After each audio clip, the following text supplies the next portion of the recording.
hatred of war, love of peace. Today, I stand before you not as a soldier of war, but as a warrior of peace. A woman who was once broken, yet chose not to break others. A person who faced the harshest battles within, and learned that peace is not the absence of conflict. It is the courage to rise above it. Hatred of war. What does it truly mean? It means hating the moment a mother receives a folded flag instead of her child's hand. It means hating the silence that follows a bomb, because even screams are better than that. It means despising the way humanity loses itself every time a bullet is fired. Begin with a reason, but it always ends with ruins. And in those ruins, what is left? Not heroes, not victory, but children with empty eyes, parents with unanswered prayers, dreams that never made it past the battlefield. But then there's peace. Peace is not a luxury. It's a necessity. It is not weakness. It is the loudest form of strength.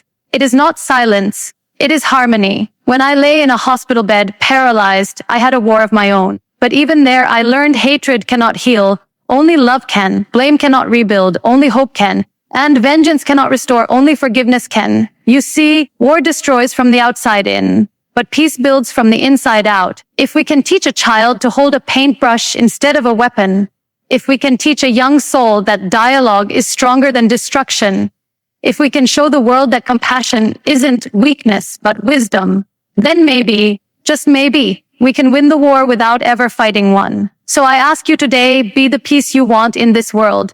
Speak the language of kindness. Listen with empathy, love with purpose, and never ever underestimate the power of a peaceful soul in a chaotic world. Let us not glorify war. Let us glorify those who choose peace despite the pain, because hatred of war is not cowardice, it is courage. And love of peace is not naive, it is necessary. Let me tell you something from my own journey. There was a time I thought my life had ended. One moment, I was dreaming. The next, I was shattered, paralyzed, confined to a wheelchair. It felt like war had come to me, not with guns, but with silence and sorrow. But in that darkness, I found something powerful, choice. I could choose to stay bitter. I could choose to hate my fate. Or I could choose peace within myself, with my past, with my pain. And let me tell you this. When you choose peace over anger, when you choose healing over hatred, you don't just change your story, you change the world around you, because peace starts with you, not in conferences, not in treaties, not in governments, but in hearts, in homes, in how we treat one another, even when we disagree, especially when we disagree. The world doesn't need more weapons. It needs more wounded healers. People who've been broken, but use their scars to shine light. People who've faced war, inside or outside, and still say, I choose love.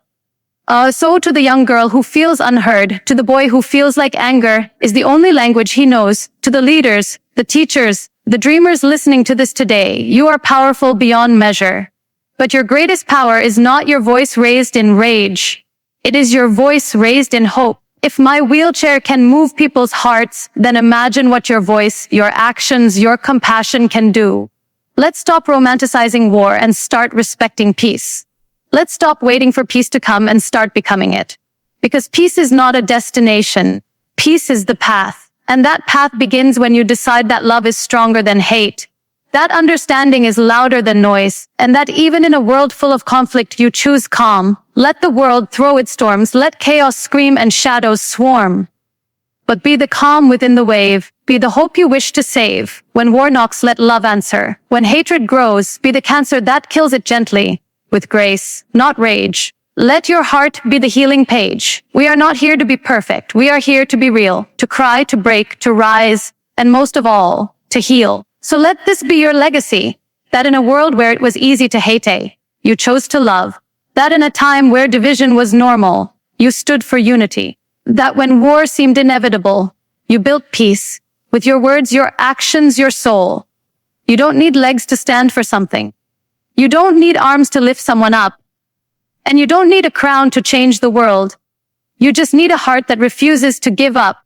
Hatred of war, love of peace. It's not just a title. It's a choice. And it's yours to make every single day. And before I step away, I want you to remember this: peace isn't passive. It's not sitting still or staying silent. Peace is active. It's bold. It's brave. It's choosing to respond with kindness when cruelty is easier. It's choosing to listen when shouting seems louder. It's choosing to forgive, even when your heart is still bleeding. Yes, peace takes strength. But the kind of strength the world truly needs isn't the one that lifts weights. It's the strength that lifts spirits. Each one of you is capable of that. The little things you do, the smile you offer to a stranger, the help you give when no one is watching, the courage you show when you take the high road. That is peace in action. That is how wars are prevented, not just between nations, but within hearts. We may not always be able to stop the violence out there, but we can stop the violence in here, in our minds, our words, our choices. So promise yourself this: I will not add to the noise of war. I will add to the music of peace. I will not let hatred make a home in me. I will be a home for hope. I will not wait for the world to change. I will be the change. Because in the end, when we look back at our lives, it won't be the battles we fought that we'll be most proud of. It will be the peace we made, the bridges we built, and the love we gave, despite everything that told us not to. So walk out of here today not just inspired, but committed to being a force of peace, to hating war, but never people, and to loving peace, but never with silence, because you are the message the world needs. Thank you, and may your heart always beat louder than the drums of war. The world doesn't change with anger. It changes when you change.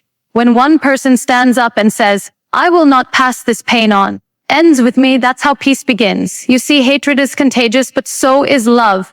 War is taught, but so is compassion. Violence is loud, but so is courage. Be the one who chooses love when it's hardest.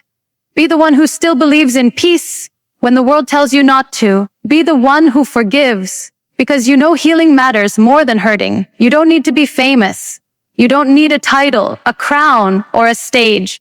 You just need a heart that beats for humanity.